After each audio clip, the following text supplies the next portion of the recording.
I've always liked working as a babysitter. It was easy money, and I always got along with children. That night, I was called to take care of two brothers, Lucas and Sophia, 6 and 4 years old. The parents seemed nice to me and left simple instructions. The children were already fed, they just needed help brushing their teeth and going to bed. The house was spacious and well lit, so, although I had never been there before, I didn't feel uncomfortable. Around 9 p.m., the little ones were already asleep, and I settled on the sofa in the living room, watching TV with the family dog lying at my feet. Everything was quiet, until I heard a noise coming from upstairs. At first, I thought the children had woken up, maybe gone to the bathroom. But when I went up and looked through the doorway, I saw that they were both deeply asleep. I went back to the living room, thinking I could have imagined. But a few minutes later, I heard again low beats, followed by something that looked like a whisper. The dog, who until then slept next to me, raised his ears and went to the stairs, stopping in the middle of the steps. He stood there, motionless, staring at the darkness of the upstairs corridor. A chill went up my spine. Something in the way he watched the emptiness made me restless. I decided to go up again, this time with the dog following me closely. I walked slowly down the corridor, trying to hear any sound that confirmed my suspicion. I reached the door of the children's room and took a peek. Nothing. The only noise was their quiet breathing. It was then that I felt a chill run down the back of my neck, not out of fear, but out of instinct.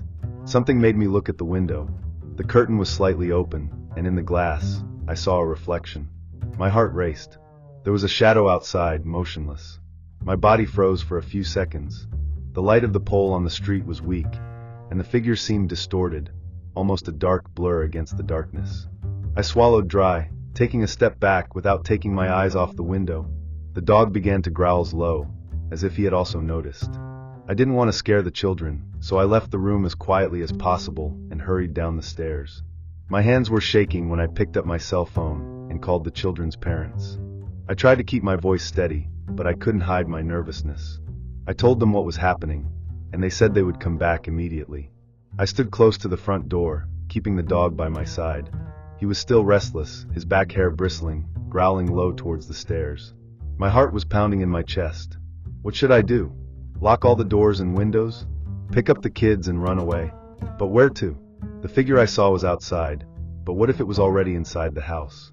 The thought made me shiver. I decided to check the security panel near the door. When I looked at him, I felt a chill in my stomach. The alarm was deactivated. It didn't make sense. The children's parents had mentioned that he was always on at night. Every second of waiting seemed like an eternity. I kept the phone in my hand, ready to call the police if I heard anything suspicious. The dog suddenly started barking, running towards the living room. I ran after him, my heart racing, but when I got there, everything seemed normal. The curtains were closed, the door locked. Even so, something seemed wrong. That's when I noticed. One of the chairs on the dining table was slightly away, as if someone had been there. But I was absolutely sure that I hadn't touched her. My mind tried to find logical explanations, but my body was already reacting to the pure instinct of fear. I pulled the dog back and ran upstairs, where the children were still sleeping soundly. I closed the door to their room, locked it and leaned against it, trying to control my breathing. The cell phone was shaking in my hand as I typed a message for my parents, saying that something strange was happening. They visualized almost at the same time, and replied that they were coming back as soon as possible. I tried to calm down, but the silence of the house seemed to scream around me. Minutes later, I heard a subtle noise coming from the ground floor. A long creaking, as if someone was pushing the kitchen door very slowly. My blood frosted. The dog began to growl softly, his ears pointed at the door. I held the doorknob tightly, without the courage to leave there to check. So steps. Clear, slow, heavy. They were approaching the stairs. I closed my eyes for a moment, praying that it was just my imagination. But the sound continued, one step at a time, going up. I held my breath, listening to each step approaching. The dog next to me was motionless. Only the bristly hairs denounced that he also felt something wrong. When the steps reached the last step, silence suddenly returned. There was no more sound. No breathing, no movement. Just that overwhelming emptiness on the other side of the door. I stood there, motionless, waiting for something to happen. Seconds seemed like hours. So, the most subtle noise possible, the doorknob being tested very slowly. My heart raced. I held the cell phone with trembling hands and called the children's parents. As soon as I heard the mother's voice answer, I whispered, "There's someone here." She was silent for a moment, and then said in a tone of urgency, "We are coming." The dog growled softly, his eyes fixed on the door. I didn't know what to do. If I ran, I could run into whoever it was. If she stayed there, she could be cornered. The silence continued, but the feeling of being observed was unbearable. I stood there, paralyzed, while the dog kept his gaze fixed on the door. The doorknob didn't move anymore, and the steps stopped, but the feeling that someone was still there was suffocating. So one detail gave me goosebumps: the house alarm never went off. How could someone have entered without activating it? My instinct screamed for me to pick up the children and leave, but my feet seemed stuck to the ground. Minutes later, headlights illuminated the entrance of the house. The parents arrived and rushed in. As soon as I saw their worried faces, I collapsed in words, explaining what had happened. The father, without saying anything, went straight to the security panel. What he said next made my blood freeze. The alarm was deactivated at 10:47 p.m. I looked at the clock. It was 11:10 p.m. Whoever it was, he had been inside the house with me for at least 20 minutes, and I never saw anyone. Whenever I remember that night, I feel a chill in my spine. I was taking care of a 5-year-old boy in an isolated house in the countryside. Your parents were super kind and gave me all the instructions before leaving, but right from the start, I noticed something strange in that house. Everything was very calm, even too much, as if time passed in a different way there. After I put the boy to sleep, I decided to relax a little by watching a movie. I was there, in the living room, completely alone, or at least I thought I was. That's when I heard a noise coming from upstairs, followed by the characteristic sound of the boy's bedroom door opening. I thought it was him going to the bathroom, so I got up and went to the room. The corridor was silent, and the night light illuminated the path a little. When I opened the door to his room, I found the bed empty and everything in silence. The boy wasn't there. Scared, I ran to the bathroom, but there was no sign of him. My first reaction was to go back to the room and try to calm down, thinking I had deceived myself. But, as soon as I settled on the couch again, I heard the sound of the bedroom door opening again. The same sound, clear and crisp. That's when panic began to dominate me. I got up quickly, but this time, the feeling was different. The silence was dense, and something told me that I was not alone in the house. My heart was beating fast as I climbed the stairs cautiously. The dim light of the hallway lamp didn't help much, but I needed to make sure the boy was okay. When I got close to the room, I looked through the gate in the door. The room was empty again, and the sound of the door opening seemed to have been a reflection of my mind, playing a trick on me. But then, when I turned to leave, I saw something that made me freeze. A shadow projected on the corridor wall, coming from the basement, and seemed to move. Fear took over me, and the fact that nothing explained what was happening made me question the sanity of the situation. I then decided to go down to the basement, not really knowing what I was looking for or what I expected to find. The basement door was locked, which didn't surprise me, but something told me that I should open it. That's when I pushed her slowly, a cold breeze hit me, and there, at the bottom of the darkness, I saw something that made my bones freeze. The boy was there, standing still, completely motionless, with his eyes fixed on something I couldn't see. He didn't seem scared, just waiting. I called his name in a whisper, but he didn't answer. The silence that took over the environment was unbearable. I moved forward slowly, not knowing what to do, not understanding how he ended up there. The boy was standing still, as if he was waiting for something to happen. There was no other sound than my heart racing, and the slight pop of the wooden floor under my feet. When I got close to him, I could see the expression on his face. It was an empty expression, as if he were in a trance. I asked again what he was doing there, but he didn't answer. He just pointed to the back of the room, to a dark corner where there was absolutely nothing. My mind began to spin, trying to understand what was happening, but the answer never came. I was taken by a growing panic, and when trying to touch him to take him back upstairs, the boy finally looked at me, with his eyes completely devoid of emotion. "I can't leave here," he said, and the way he said that made me tremble. He seemed to know something I didn't know, as if he was trapped in that house, in that situation. The urge to scream took over me, but a part of me told me to keep him calm. I took a deep breath and, without saying anything else, I took him by the hand and led him back to the stairs. When we reached the top of the stairs, the tension in the air seemed even denser. The whole house was too quiet, which only made everything look even weirder. I knew something was very wrong, but I couldn't point out what exactly. The boy seemed calm now, as if nothing had happened, but I was still panicking. I took him back to the room, trying to do my best to look calm, even if he was about to collapse inside. Just a few minutes later, I heard the sound of the bedroom door opening again. I almost jumped in fright, and my body stiffened instantly. The feeling of being observed became even stronger, and I didn't know what to think anymore. I looked at the corridor, and didn't see anything. No figure, no movement. Just the silence, that deep silence that left me with the feeling that I was being watched, that something or someone was right there waiting. I looked at the room where the boy was, and saw him lying on the bed, now with his eyes closed, as if he were fast asleep. But there was something wrong, something I couldn't identify. The bedroom door was half open, enough to give me that strange feeling that something else was happening there, something I couldn't understand. I decided I needed to talk to the boy's parents, so I called them, desperate, explaining what was happening. They took a few minutes, but when they finally answered, the father's voice was calm, almost as if he was used to something like that. "Is everything okay there? Is he sleeping? The house can be a little strange at times, but nothing to worry about." I almost screamed on the phone, but I held back. "No, you don't understand. There's something wrong here. The boy, the secret door. What's going on in this house?" He seemed in no hurry to reassure me, which only increased my discomfort. "Relax. I'll talk to you as soon as we arrive. Stay calm." That answer did nothing but increase my dread. I looked at the boy, who was still lying in bed, with his eyes closed, as if nothing had happened. He was too calm, too perfect.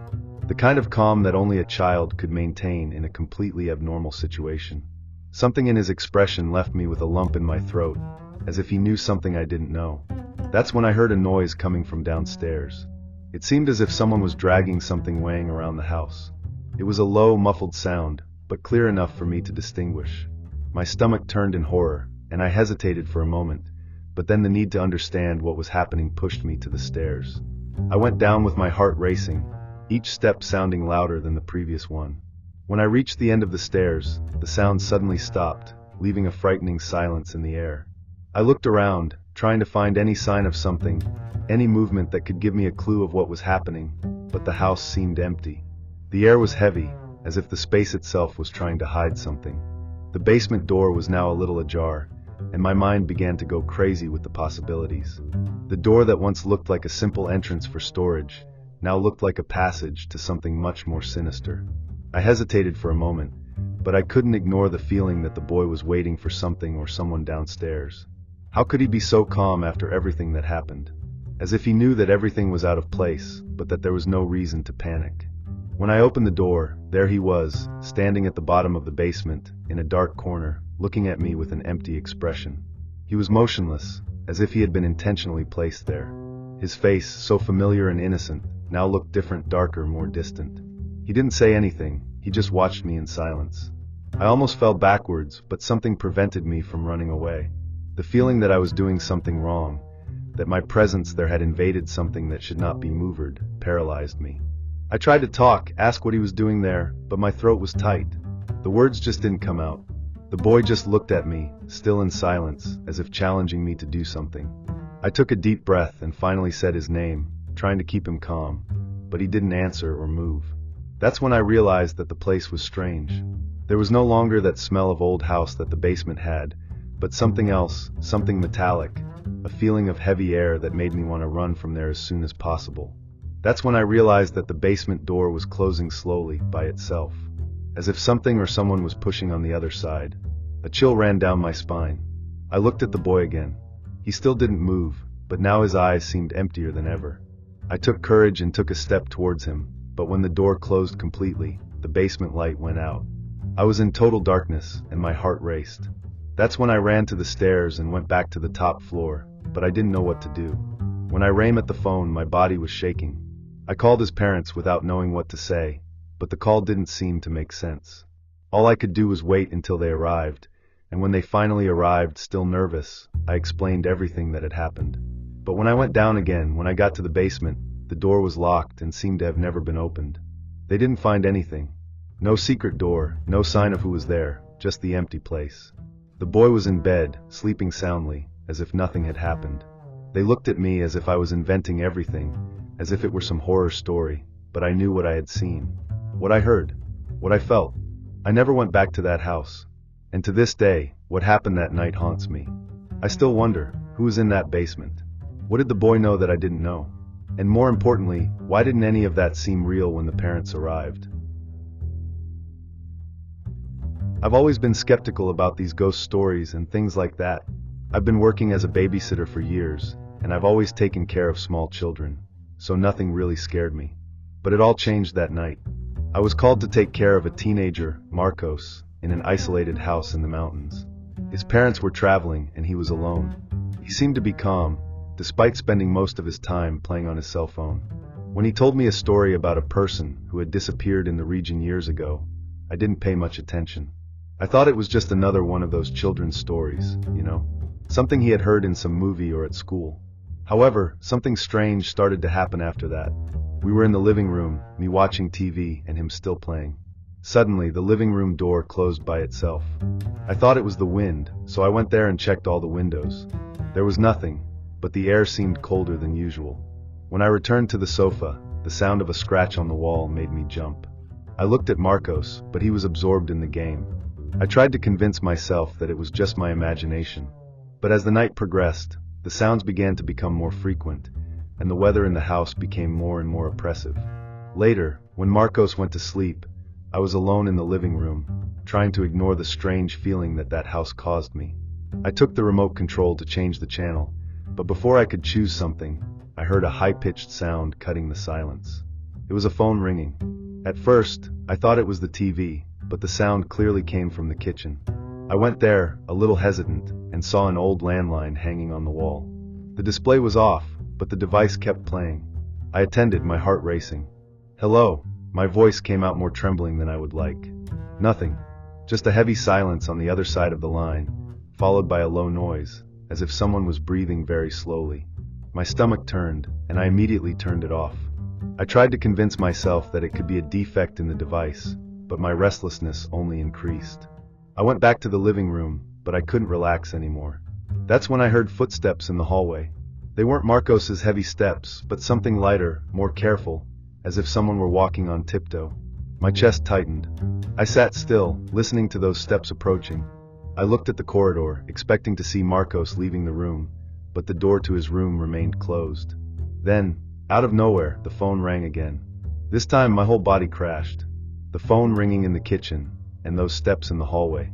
It didn't make sense. I forced myself to get up, even feeling every muscle in my body tense. I walked slowly to the kitchen, the phone still ringing shrill. When I reached out to answer, he stopped. The silence that followed was even worse. I stood there, taking a deep breath, trying to calm down, until I heard another sound, a creaking coming from the back door. My heart raced. I had locked all the doors when Marcos's parents left. I ran there, and the doorknob was still in place, the key turned. But something was wrong. The carpet that was at the entrance was folded, as if someone had passed by. Suddenly, I felt a chill going up the back of my neck. Behind me, in the living room, the sofa where I was sitting before creaking, as if someone had just gotten up from it. I turned around quickly, hoping to see Marcos, but the room was empty. The only sound was the ticking of the clock on the wall. My instinct screamed for me to take my things and get out of there, but I couldn't leave Marcos alone. I took my cell phone, ready to call his parents, when a notification made me stop. It was a message from an unknown number. Just 2 words. "Did you see?" I took the cell phone harder, my sweaty hands slipping on the screen while I stared at that message. "Did you see?" What? Who would send something like that? My first instinct was to answer, to ask who it was, but something made me hesitate. If I gave any sign that I had seen the message, I would be getting involved in something I didn't understand. Instead, I deleted the notification and tried to stay calm. I took a deep breath and convinced myself that it could be just a prank from Marcos. He seemed to like these stories. Maybe he wanted to scare me. I went up the stairs slowly, my heart still racing, and stopped at the door of his room. Everything was quiet. The boy slept deeply, his breathing light and rhythmic. If it were him, I would have heard some noise, laughter, anything. But no. I went back to the living room, feeling more alert than ever. I checked all the door and window locks, checked if there was nothing strange in the rooms. Everything seemed normal. I almost managed to convince myself that it was just my mind playing tricks, until the phone rang again. But this time, the sound didn't come from the kitchen. It came from above, from upstairs. and I knew there wasn't any other phone working in that house. My feet froze in place, my breath became short. Something was wrong. Something was very wrong. I went up the stairs slowly, trying to control my breathing. The phone sound had stopped, but that sudden silence was even worse. I walked down the corridor towards Marcos's room and leaned my ear against the door. Nothing. Not a sound. I opened it slowly and looked inside. He slept deeply, breathing slowly and rhythmically. I sighed with relief, but the feeling that something was wrong didn't go away. I went back to the room, trying to think of some logical explanation. Maybe I had heard some noise and misinterpreted it, but then something made me stop. The landline of the house was on the wall, in the same place as before. But now his cable was loose. He wasn't connected to the line. I was paralyzed, staring at the phone.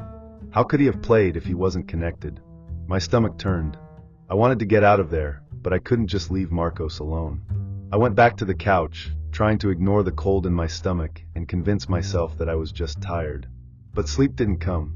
When Marcos's parents arrived in the morning, I made sure to act normally.